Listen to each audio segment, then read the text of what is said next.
In a quiet village deep within ancient Africa, there lived a young maiden unlike any other. Her name was Amina, and she was known across the entire village for her beauty, kindness, and gentle spirit. People said her smile could calm a crying child, and her voice sounded like music carried by the wind. But what made Amina truly special was not just her beauty, it was her heart. Every morning, she would wake before sunrise to help her mother fetch water from the stream. She would greet elders with respect, feed stray animals, and always share what little she had with those in need. Because of this, many young men from nearby villages wished to marry her, but Amina was not in a hurry. She believed that true love would come at the right time, from the right place.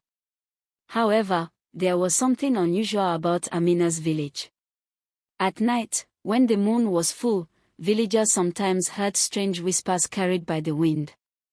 Some said it was just the forest speaking, while others believed unseen spirits walked among them after dark. Amina never feared these stories. Instead, she often sat outside her hut at night, watching the stars and dreaming of a life beyond the village. She wondered what lay beyond the hills, beyond the rivers, beyond what she had always known.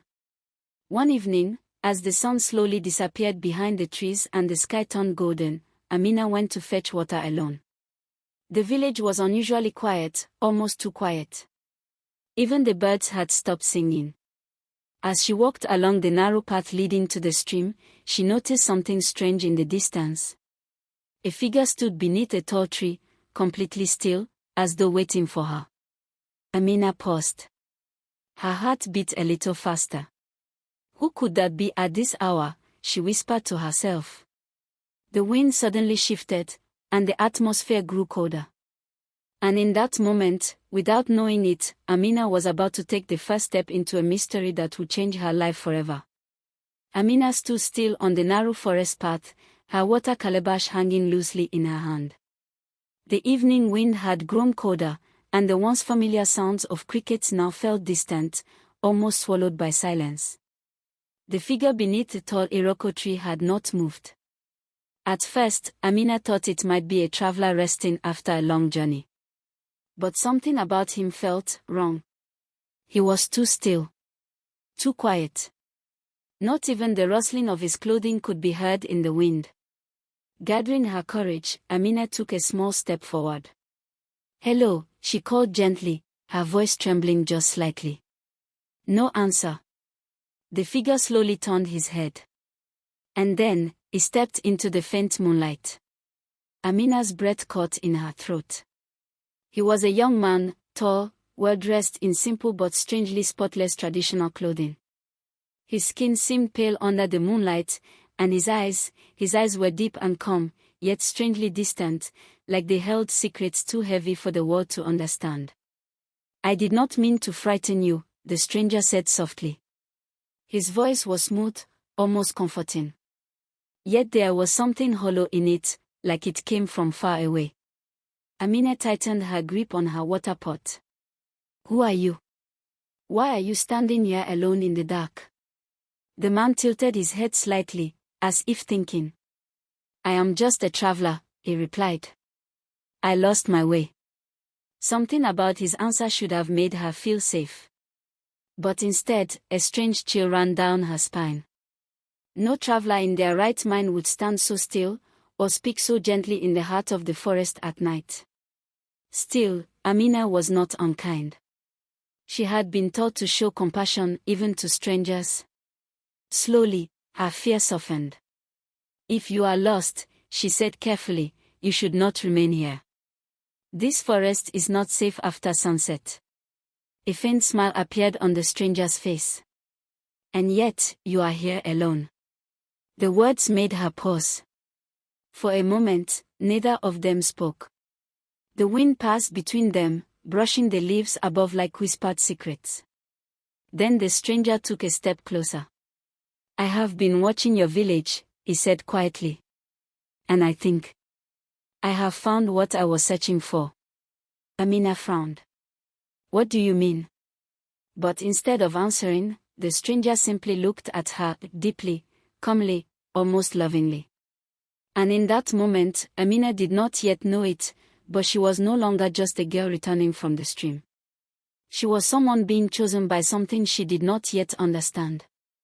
The forest path had grown completely silent now, as if the world itself was listening to their conversation. Amina stood facing the stranger, her heart no longer pounding with fear, but with confusion. There was something about him that pulled her in, something she could not explain. His presence felt calm, almost too calm, like the stillness before a storm. The stranger took another step closer. "I do not belong to any village," he said softly. "But I can offer you something no one else can." Amina frowned. "And what is that supposed to mean?" He did not answer immediately. Instead, he looked toward the sky, where the moon hung bright and full, bathing the forest in silver light. "I can offer you peace," he finally said. "A life without suffering. A life where you will never be alone." Amina blinked. "Why would you say such things to me?" The stranger's eyes softened. "Because I have seen you, many times." A cold wave ran through her body. "Seen me," she repeated. "Where?" But instead of replying, the stranger smiled faintly again, as though he was speaking a secret only the night could understand. Before Amina could step back, a sudden gust of wind rushed through the trees. The leaves rustled violently, and for a brief moment, the world around them seemed to blur. When the wind settled, the stranger was standing much closer than before. Too close. Amina stumbled back, finally alarmed. "I should go home," she said quickly. But the stranger raised his hand gently. "Wait," he said. "Do not be afraid." And somehow, she stopped. That night, Amina did not return to the village immediately. Something strange had happened. Her thoughts felt clouded, her body heavy, as if the forest itself was gently pulling her deeper into its secrets. Days passed. And then, something even more unusual happened. The stranger began appearing in the village. Not in broad daylight, never when others could clearly see him, but at dusk, at the edge of shadows, near the river, or just beyond the palm trees. And each time, Amina found herself walking toward him, as if drawn by an invisible thread. The villagers began to notice changes in her.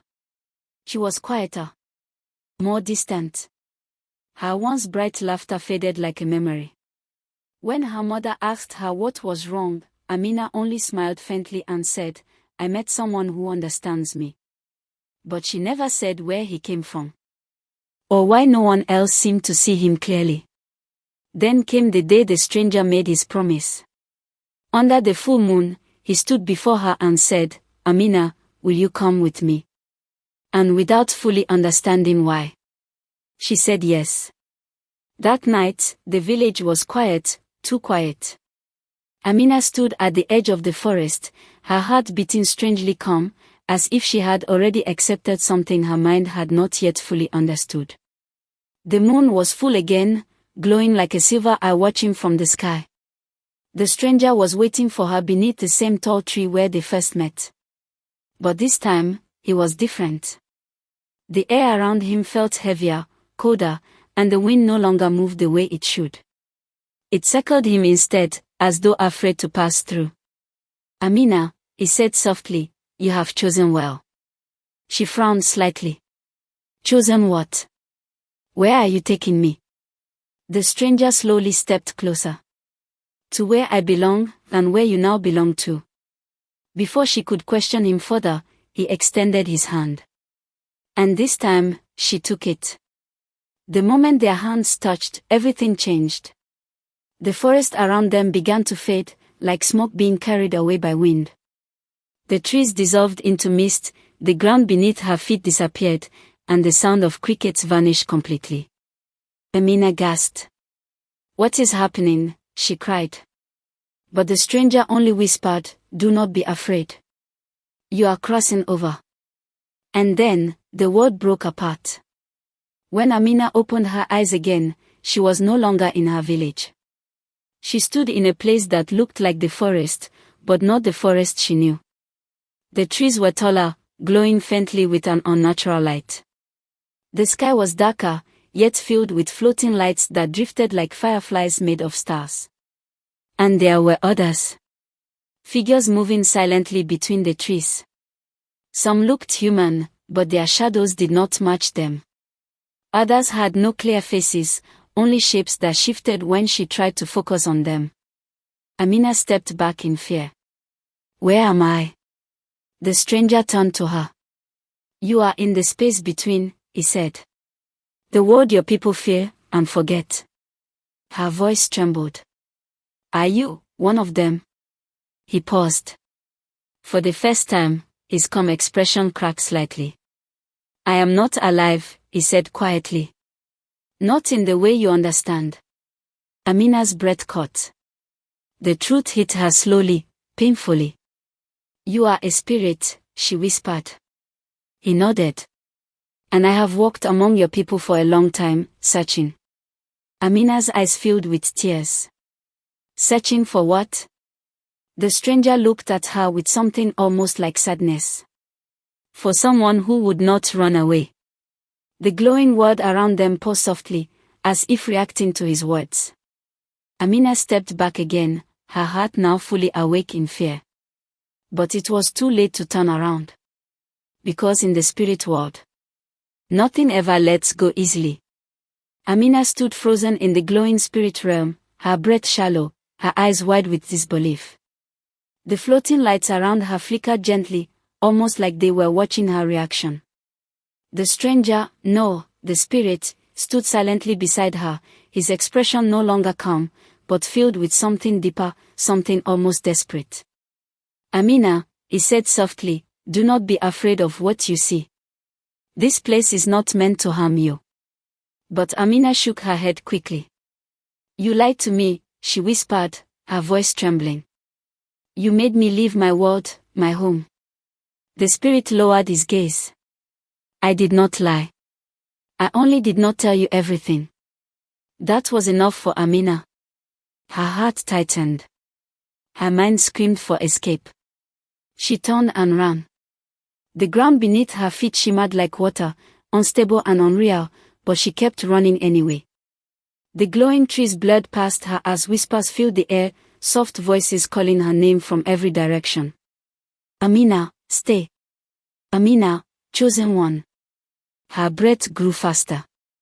Panic rose inside her chest like fire. Behind her, she heard his voice again, but closer now. "You cannot leave easily," he said, no longer distant, but right behind her. Amina turned sharply, and saw him standing only a few steps away. But something had changed. His form flickered, shifting between human and shadow. His eyes were no longer gentle. They looked wounded. "I brought you here because I am alone," he said quietly. "And I thought you would understand me." Amina's voice broke. "That is not love, that is captivity." Those words seemed to hit him deeply. For a moment, everything went still. Even the spirits in the distance stopped moving. Then Amina remembered something her grandmother once told her: "A spirit cannot hold you if your heart refuses to belong." She closed her eyes tightly and whispered a prayer, not loud, but firm. "I do not belong here," she said. "I belong to my world." The wind suddenly shifted. The glowing lights around her began to shake violently. The spirit world itself trembled, as if something old and powerful had been awakened. The stranger reached out. "Amina, wait." But it was too late. A bright flash erupted around her, stronger than the moon, stronger than the forest, stronger than fear itself. And then, silence. When Amina opened her eyes again, she was lying beside the familiar riverbank of her village. The morning sun was rising gently, birds singing like nothing had ever happened. She sat up quickly, breathing hard. The forest was there. The stream was there. Her village was there. But the stranger was gone. Only a faint breeze moved through the trees, carrying a whisper she almost could not hear. "I will wait." Amina closed her eyes tightly, knowing one thing for sure. Some encounters never truly end. They only return when the moon is full again. Like, comment and subscribe for more interesting Africa folktale.